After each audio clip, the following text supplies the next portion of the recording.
जय भोले की। भाइयों बहनों एवं मित्रों, रवि लांबा का नमस्कार स्वीकार करें।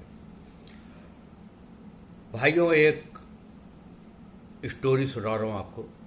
एक राजा था, उसके कोई पुत्र नहीं था। वो ये सोचता था कि मेरी मृत्यु के बाद में मेरा राजपाट कौन संभालेगा। पुत्र होना बहुत जरूरी है। तो उसने कई वैद्यों से इलाज भी कराए, लेकिन ये पुत्र की प्राप्ति नहीं हो पाई। उसके सलाहकार जो उनसे थे, उन्होंने राजा को ये सलाह दी कि आप जौन सा है तांत्रिकों को बुलाओ। तांत्रिकों, जो तांत्रिक होते हैं, उनको बुलाया गया।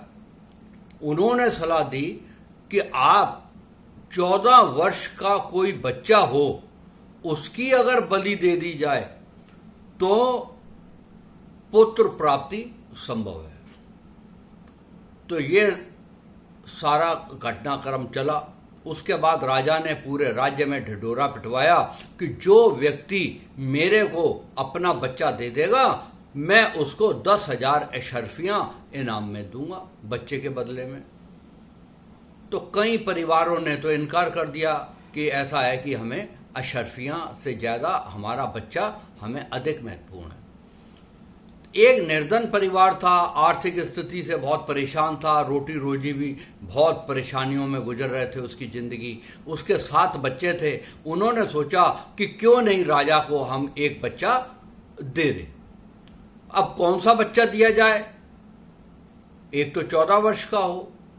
तो उन्होंने सोचा ये 14 वर्ष के आसपास का एक बच्चा है, ये सारा दिन कुछ कमाता भी नहीं है, कुछ कहीं पे कुछ नहीं करता है, सारा दिन भगवान के भजन गाता रहता है और भगवान का सिमरन करता रहता है। तो ये तो आगे चल के जिंदगी भर यही काम करता रहेगा, क्यों नहीं इसी को राजा को दे दिया जाए। उन्होंने वो बच्चा अपना राजा को दे दिया और 10,000 अशर्फियां उससे ले ली। अब तांत्रिकों ने वहां पे सारी पाठ पूजा का जो भी इंतजाम करना था वो किया, राजा को भी बुलाया और बच्चे को भी तो था ही वहां पे। तो बच्चे के साथ उन्होंने बलि देने की तैयारी कर ली। तो बच्चे से ये पूछा गया कि आपकी कोई आखिरी इच्छा हो तो आप बताएं। तो बच्चे ने कहा, ऐसा है, मेरे को थोड़ी सी थोड़ा रेत चाहिए। जैसे रेत होता है ना, रेतिया जिससे मकान वकान भी बनते हैं, जैसे मिट्टी समझ लीजिए, तो वो चाहिए। तो उन्होंने उसको वो मुहैया कराई। तो वो कराने के बाद उसने, लड़के ने, वो रेतिया के 4 ढेरियां बना दी। जैसे ढेर होते हैं ना, छोटे छोटे इतने इतने बड़े ढेर बना दिए।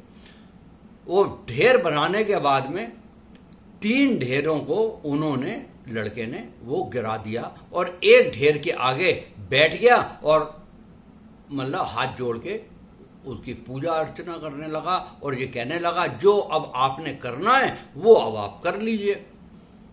जो तांत्रिक थे वो बड़े डर से गए कि ये क्या किया बच्चे ने। राजा भी देख रहा था। तो राजा ने बच्चे से पूछा कि ये आपने क्या किया बेटा? उसने कहा कि मैंने ये 4 ढेरियां लगाई थी। सबसे पहली ढेरी अपने माता पिता की थी। माता पिता का कर्तव्य होता है कि बच्चे की रक्षा करना। मेरे माता पिता ने मेरे को रक्षा ना करके लालच में आके मेरे को बेच दिया, इसलिए मैंने वो ढेरी हटा दी। दूसरी ढेरी मेरे सगे संबंधियों की थी।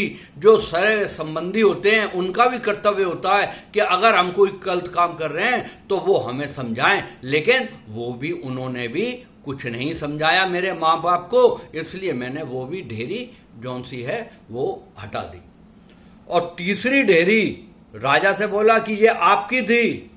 राजा का एक धर्म होता है कि जो प्रजा का रक्षा करना, वो आपने रक्षा तो की नहीं, उल्टा मेरी बलि करने का संकल्प ले लिया, तो इसलिए मैंने वो भी ढा दी। और चौथी जौन सी है वो मेरे ईश्वर की है, मैं इसके आगे पूजा कर रहा हूं, जो वो चाहता है वो होगा, अब आप बलि ले लीजिए। मैंने ये काम किया। राजा का दिमाग जौन सा है बिल्कुल सटका। उसके विचार बदले। उसने कहा ये क्या बच्चा है, क्या छोटा बच्चा होके इतनी ऊंची ऊंची बातें कर रहा है, बड़ा ही आध्यात्मिक दिमाग है इसका। तो उसने सोचा कि क्या पता कि ये जो सा है मैं इस बच्चे की बलि दे दूं, उसके बावजूद भी मेरे को पुत्र की प्राप्ति ना हो, ये तो कोई जरूरी नहीं है, तो क्यों ना मैं इस बच्चे को गोद ले लूं। तो उसने उसी समय घोषणा कर दी कि मैं इस बच्चे को, इतना समझदार बच्चा है, इतना आध्यात्मिक बच्चा है, इसको मैं गोद ले रहा हूं, और उसको राजकुमार घोषित कर दिया।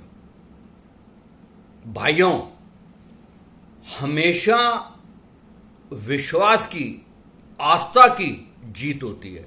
जो व्यक्ति ईश्वर के ऊपर आस्था बनाए रखता है, हो सकता है कि कुछ देरी हो जाए, धैर्य बनाए रखे आदमी, लेकिन जीत उसकी होती है। अब आप देखिए, उस बच्चे का जो परिवार था उसकी निर्धनता दूर हो गई, गरीबी खत्म हो गई, और उस बच्चे को किसने सोचा था कि वो एक गरीब परिवार के अंदर जो बच्चा पैदा हुआ है वो इतना अमीर हो जाएगा, राजकुमार बन जाएगा। अमीर का तो चलता गया कि राजकुमार बन जाएगा। तो भाइयों, धैर्य बनाएं, ईश्वर के ऊपर आस्था ना कभी छोड़ें। हो सकता है कुछ बुरे टाइम आए, लेकिन आस्था को हमें नहीं छोड़ना है, ईश्वर के ऊपर विश्वास बनाए रखना है। भाइयों, अगर आपने मेरा चैनल सब्सक्राइब नहीं किया है तो आप कर लीजिए। अगर ये विषय अच्छे लगते हैं मेरे, तो आप अपने सगे संबंधियों, मित्रों को अपने व्हाट्सएप ग्रुप हैं उसके ऊपर सेंड करें, जिससे कि और लोग भी इन बातों का फायदा उठा सके। जय भोले की।